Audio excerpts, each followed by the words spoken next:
Insecta అనేటటువంటి ఒక తరగతి గురించి మనం చదువుకుంటున్నాం. ఇన్సెక్టా తరగతిలో ఏముంటాయి? కీటకాలు ఉంటాయి. సో ఆ కీటకాలకు ఉండేటువంటి సామాన్య లక్షణాలు ఏంటి అంటే అన్నిటికీ ఉండేటటువంటి సామాన్య లక్షణాలు ఏంటనేది మనం చూస్తాం అనమాట. తర్వాత ఇంకా క్లాసిఫికేషన్లోకి వెళ్ళేటప్పటికి చిన్న చిన్న మార్పులు వాటికి వస్తూ ఉంటాయి. దేనికి దానికి అన్ని వేరు చేస్తూ ఉంటాం. మొట్టమొదటిసారిగా దాంట్లో ఏం చూస్తామంటే తల, ఉరము, ఉదరం అనేటువంటి 3 ప్రధానమైనటువంటి భాగాలు ఉంటాయని మనకు తెలుసు. సో ఈ 3 భాగాలకి కూడా దాంట్లో ఉండేటువంటి మరిన్ని మిగతా భాగాలు ఏంటి, అపెండేజెస్ ఏమున్నాయి, ఉపాంగాలు ఏవైతే ఉన్నాయి అవన్నీ మనం ఇందులో చూస్తుంటాం అన్నమాట. సో తల భాగంలోకి వచ్చేసరికి అదే ప్రధానమైంది. మనం ఆర్థ్రోపోడా గురించి చదువుకున్నాం కదా. వీటిలో శిరో ప్రాధాన్యత కలదు అని చెప్పారు. చదువుకున్నా? శిరో ప్రాధాన్యత అంటే శిరస్సుకి ప్రాధాన్యత ఉంటుంది దీంట్లో. సో ఎందుకంటే కీటకానికి సంబంధించి కానీ ఆ జీవికి సంబంధించినటువంటి ప్రధానమైనటువంటి భాగాలన్నీ తలలోనే ఉంటాయి. సో తలలో ఉండేటువంటి భాగాల గురించి ఒకసారి మనం ఇప్పుడు చూద్దాం. ఈ డయాగ్రామ్ లో చూడండి, ఇలా మనం చూసేటట్టయితే ఇక్కడ ఇదొక సంయుక్త నేత్రం, ఇదొక సంయుక్త నేత్రం. ఇవి ఏ ఆకారంలో ఉన్నాయి? ఇలా ఉంటే ఏ ఆకారం అవుతుంది? చిక్కుడు గింజ ఆకారము. ఇలా ఉన్నాయి వేసాం కదా. వీటిని ఏమంటామంటే చిక్కుడు గింజ ఆకారంలో ఉన్నాయి. ఏంటవి? నేత్రాలు. ఇటొక నేత్రం ఉంది, ఇటొక నేత్రం ఉంది. నేను ఇలా ఎందుకు గీతలు గీశాను? నేత్రాలు ఎప్పుడు కూడా అనేక నేత్రాల కలయిక. సో వాటినే మన నేత్రాలు ఇండివిజువల్ నేత్రాలను ఏమన్నాం మనం? ఇలా దానికి పెట్టుకున్నాం అనుకోండి, రాసుకోవచ్చు ఒమ్మటీడియం అని. అనేక ఒమ్మటీడియంల సముదాయం ఒక సంయుక్త నేత్రం. అలాగా ఈ 2 సంయుక్త నేత్రాలు ఉంటాయి. ఇవి చిక్కుడు గింజ ఆకారంలో ఉంటాయి. ఇందులో ఉండేటువంటి భాగాలు నేను చెప్తున్నాను, జాగ్రత్తగా వినండి ముందు. తర్వాత చిక్కుడు గింజ ఆకారంలో సంయుక్త నేత్రాలు ఉంటాయి, అదొకటి. అలాగే మనకి చెప్పాను కదా, ఇలా ముదురులాగా ఉండేటువంటి భాగం లేదా పై అన్నిటికీ స్టార్టింగ్ భాగం అన్నమాట. సో దాన్ని ఏమంటామంటే ఎప్పుడు కూడా శీర్షము అని అంటాం. సో ఈ పై భాగాన్ని ఏమంటామంటే ఇదందరినీ కూడా శీర్షము లేదా వర్టెక్స్. ఇంపార్టెంట్ బిట్, శీర్షము లేదా వర్టెక్స్ అని ఈ భాగాన్ని అంటాం అన్నమాట. దీని క్రింది భాగంలో ఏంటంటే ఒక సూచర్ అంటారు.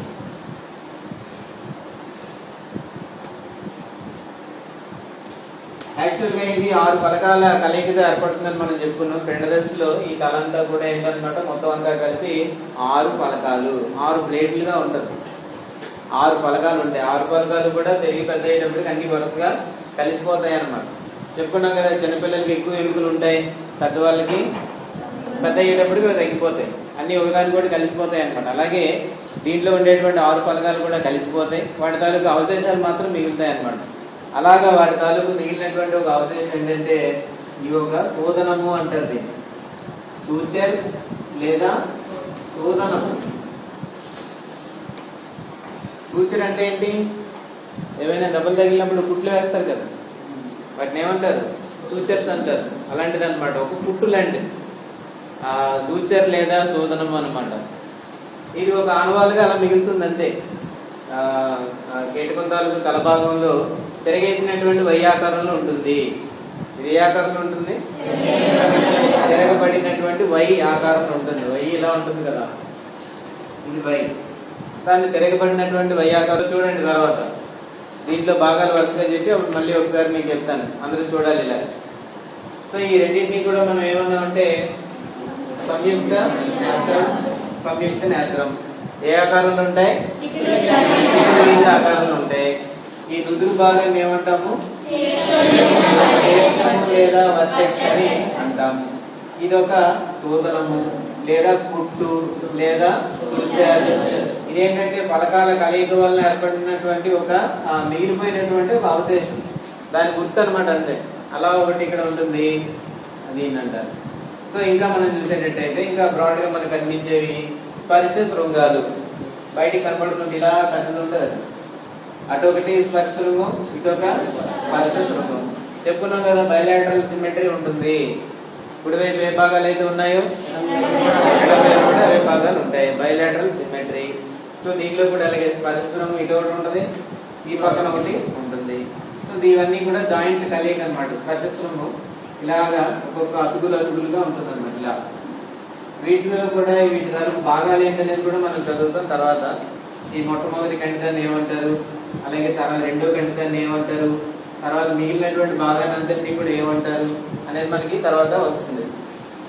సో ఈ స్పర్శస్రము అనేది ఏంటంటే ఒక సాకెట్ లాంటి దాంట్లో అమరి ఉంటుంది. దీన్ని ఏమంటామంటే సాకెట్ అంటాం. ఇలాగ రౌండ్ గా రాసినాం కదా, ఇది ఒక సాకెట్ అన్నమాట. సాకెట్ లాంటి దాంట్లో అమరి ఉండడం అంటే ఏంటంటే, సపోజ్ ఇప్పుడు మన బోర్డు తీసుకోండి, మన కరెంటు పెట్టుకునేటువంటి బోర్డు తీసుకోండి, దాంట్లో ఒక 2 హోల్స్ ఉంటాయి. మనం ఏదైనా ప్లగ్ తీసుకుని వెళ్ళి దాంట్లో పెడతాం, అంతేనా? దాన్ని సాకెట్ అంటారు. ఇవి కూడా అలాంటి ఒక సాకెట్ లో అమరి ఉంటాయి అన్నమాట. గుండ్రంగా ఉంటుంది అది. ఆ గుండ్రంగా ఉండేటువంటి సాకెట్లు ఇలాగ అమరిపోయి ఉంటుంది. అందువల్ల ఏమవుతుందంటే స్పర్శ శృంగాన్ని ఎటువైపు తిప్పాలనుకున్నా దాంట్లో అలా తిరుగుతూ ఉంటుంది అనమాట. ఎటువైపు తిప్పాలనుకున్నా అది అలా దాంట్లో తిప్పగలిగి ఉంటుంది. సో అటువంటి సిస్టమ్ లో ఇక్కడ ఉంటుంది. ఇదేంటి ఒక సాకెట్ అని దీన్ని అంటాం అన్నమాట, సాకెట్. అందువల్ల ఏంటి స్పర్శ శృంగాన్ని అన్ని వైపులా కూడా అలా తిప్పగలుగుతుంది. అది ఎటువైపు అయినా సరే ఇలా తిరుగుతుంది అనమాట. అందువల్ల ఒక సాకెట్ లో అమరి ఉంటుంది.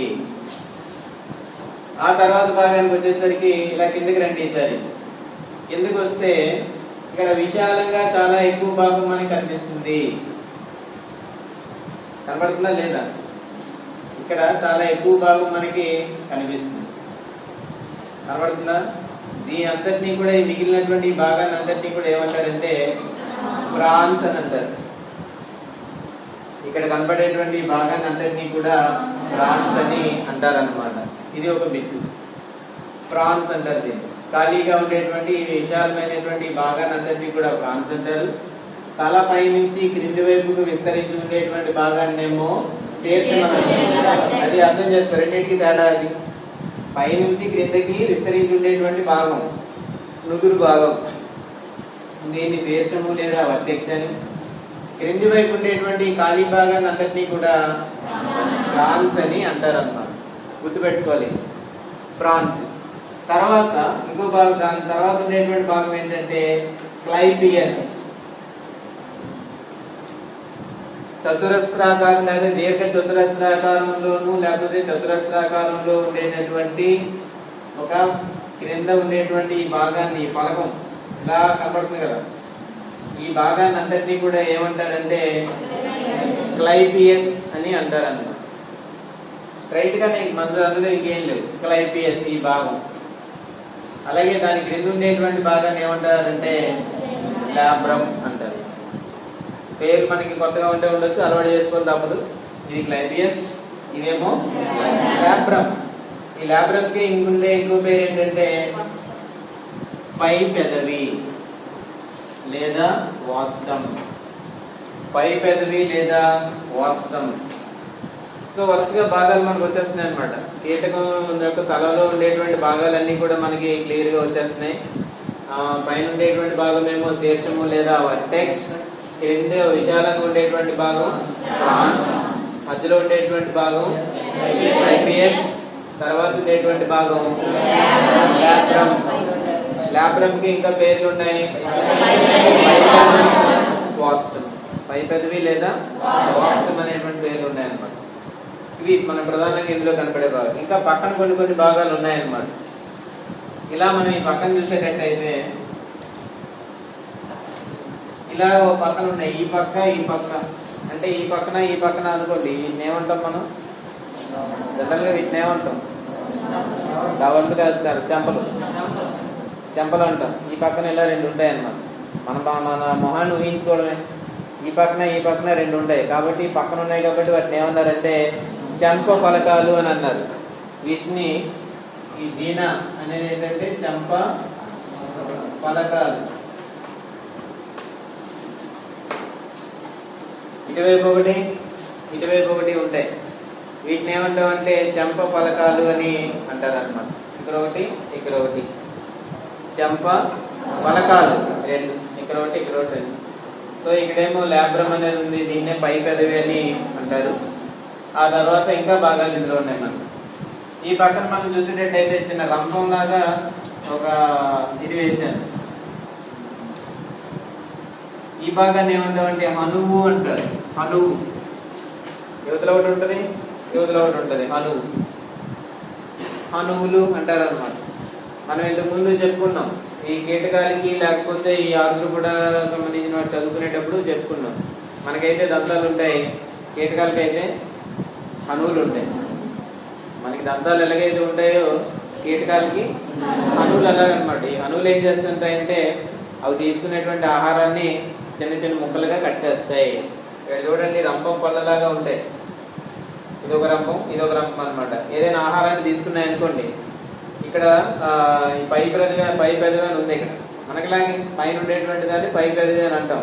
అలాగే ఇక్కడ ఈ క్రింది భాగం లేబియం అని ఉందా, ఈ అడుగు భాగాన్ని ఏమో లేబియం అని అంటారు. ఈ లేబియం అంటే ఏంటంటే క్రింది పెదవి.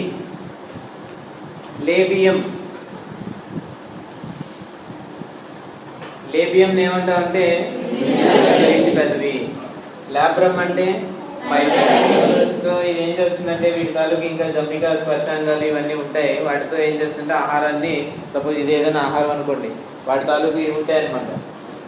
ఈ జంబికా స్పర్శాంగాలు, అదర స్పర్శాంగాలు అని ఉంటాయి. తర్వాత చూస్తాం. ఆ రెండు కలిపి ఇలా పట్టుకుని తీసుకొస్తాయి అనమాట. ఇలాగా ఆహారం ఏదైనా దొరికింది అనుకోండి, చిన్న మొత్తం ఉంటుంది, నేను పెద్దగా చెప్తున్నాను. సో ఆహారం ఏదైనా దొరికితే ఏం చేస్తాయంటే దాన్ని ఇలాగా ఆ రెండు పట్టుకుని, ఇవి ఇక్కడ ఉన్నాయి కదా వేసేనా కనపడుతున్నాయి, ఇవి ఏం చేస్తాయంటే ఆహారాన్ని ఇలా పట్టుకుని ఇలా నోటి దగ్గర తీసుకొస్తాయి. ఇలా తీసుకొస్తాయి అనమాట. ఇలా తీసుకురాగానే ఇక్కడ ఉండేటటువంటి అణువులు ఉన్నాయి కదా, ఈ అణువులు ఏం చేస్తాయంటే దాన్ని కట్ చేస్తాయి అనమాట. చిన్న చిన్న ముక్కలుగా వాటిని కటింగ్ చేసేస్తాయి. అప్పుడే అది తినడానికి అవుతుంది, లేకపోతే ఏం తినలేదు. అంటే ఏంటి, ఇలాగ ఆహారాన్ని నోటి దగ్గర తీసుకొచ్చేవి కొన్ని, వచ్చినటువంటి ఆహారాన్ని కట్ చేసేవి కొన్ని, ఆ తర్వాత ఈ కట్ అయినటువంటి ఆహారాన్ని లోపలికి పంపే పార్ట్లు కొన్ని దీంట్లో ఉంటాయన్నమాట. అప్పుడేమవుతుంది, ఏదైతే చిన్న చిన్న ముక్కలుగా కటింగ్ చేసిందో ఆ కటింగ్ చేసినటువంటి ఆ పార్ట్స్ అన్నింటినీ కూడా ఈ పై పెదవికి క్రింది పెదవికి మధ్యలో ఉండేటువంటి ఆ నాళంలోకి లోపలికి అవి ప్రవేశపెడతాయి. లోపల ఆటోమేటిక్ గా లాలాజల గ్రంథులు ఉంటాయి. ఆ లాలాజల గ్రంథుల్లో అది కలిసి ఆహార వాహికలోకి వెళ్ళిపోతుంది. ఇలా జరుగుతుంది అనమాట. మనం అంటే స్ట్రైట్ గా చేతితో తీసుకుని ఇలా తినేస్తాం, కీటకాలకు అలా ఉండదు అనమాట. సో బాగా అభివృద్ధి చెందలేనటువంటి జీవులు కాబట్టి వాటిలో కొంచెం మెకానిజం తక్కువగా ఉంటుంది. సో ఇక్కడ ఉండేటటువంటి ఈ స్పర్శ శృంగాలు అంటాం, తర్వాత చెప్తాను. ఇవేం చేస్తుంటే ఆహారాన్ని ఇలా పట్టుకుని ఇలా తీసుకొస్తాయి అనమాట. ఇలా తీసుకొచ్చిన తర్వాత ఇలా నోటి దగ్గర పెట్టిన తర్వాత ఇదే నోరంటే, ఈ పై పెదవి కింది పెదవికి మధ్యలో ఉండేదాన్ని మనం నోరని అనుకుంటాం. సో ఈ అణువులు ఏం చేస్తాయంటే ఈ ఆహారాన్ని చిన్న చిన్న ముక్కలుగా అక్కడే కట్ చేస్తాయి. మన నోట్లో ఏ విధంగా అయితే పళ్ళు ఉంటాయో వీటికి కీటకాలకి అణువులు అలాగా. మనకైతే పళ్ళు, కీటకాలకి అయితే అణువులు కట్ చేస్తుంటాయి అన్నమాట. సో కట్ చేసి ఆ కట్ అయిపోయినటువంటి ఆహార పదార్థం లోపలికి ప్రవేశపెట్టబడుతుంది. లాలాజల గ్రంథుల్లో అది కలిసి అప్పుడు లోపల ఆహార నాళంలోకి వెళ్తుంది అన్నమాట. తర్వాత జరిగింది. సో ఇవి భాగాలు, దీంట్లో ఉండేటటువంటి భాగాలు ఇవి అన్నమాట. సో దీంట్లో అన్ని చెప్పుకుందాం. ఒకసారి మళ్ళీ నేను ఇవన్నీ మీకు చెప్తాను. దీంట్లో ప్రధానమైనటువంటి భాగాలు ఒకసారి మనం చెప్పుకుందాం. ఈ కీటకం యొక్క తలలో ఉండేటువంటి భాగాలు. సో దీంట్లో ఉండేటువంటి భాగాలు ఒకసారి మనం చూద్దాం. తల వైపు పైనుండి క్రింది వైపుకు విస్తరించేటటువంటి ఈ భాగాన్ని మనం ఏమంటామంటే శీర్షము లేదా వర్టెక్స్ అని అంటాం అనమాట. బిట్స్ వచ్చినవి ఇవన్నీ. ఇక్కడ ఏవైతే నేను ఈ బోర్డు మీద రాసిన ఇవన్నీ కూడా బిట్లే. శీర్షము లేదా వర్టెక్స్ ఒక బిట్, ఈ శోధనాల గురించి ఒక బిట్, అలాగే ఫ్రాన్స్ రెండు కళ్ళ మధ్య విస్తరించినటువంటి విశాలమైనటువంటి ఈ భాగాన్ని ఏమంటారంటే ఫ్రాన్స్ అని అంటారు. అలాగే దాని కింద చతుర్భుజాకృతిలో ఉండేటటువంటి ఫలకము, దాన్ని క్లైపియస్ అంటారు. అలాగే దాని క్రింద ఉండేటువంటి భాగం లాబ్రమ్, దీనికి ఇంకో పేరేమో వాస్టము, పై పెదవి. మనకు ఉండేటువంటి భాగాలను కొంచెం అలా దానికి మార్చుకోండి, పై పెదవి. అలాగే ఈ లేబియం, క్రింది భాగంలో ఉండేదేమో లేబియం, దాన్నే క్రింది పెదవి అని అన్నారనమాట. సో అది సో ఇదేమో మనం నుదురుతో దీన్ని పోల్చుకోవచ్చు. ఇది ఇలా కిందకు వచ్చేసరికి ఈ విశాలంగా ఉండేటువంటి భాగం అంతా కూడా ఫ్రాన్స్. అలాగే క్లైపియస్ చతుర్భుజాకృతిలో ఉండేటువంటి భాగం బిట్టది.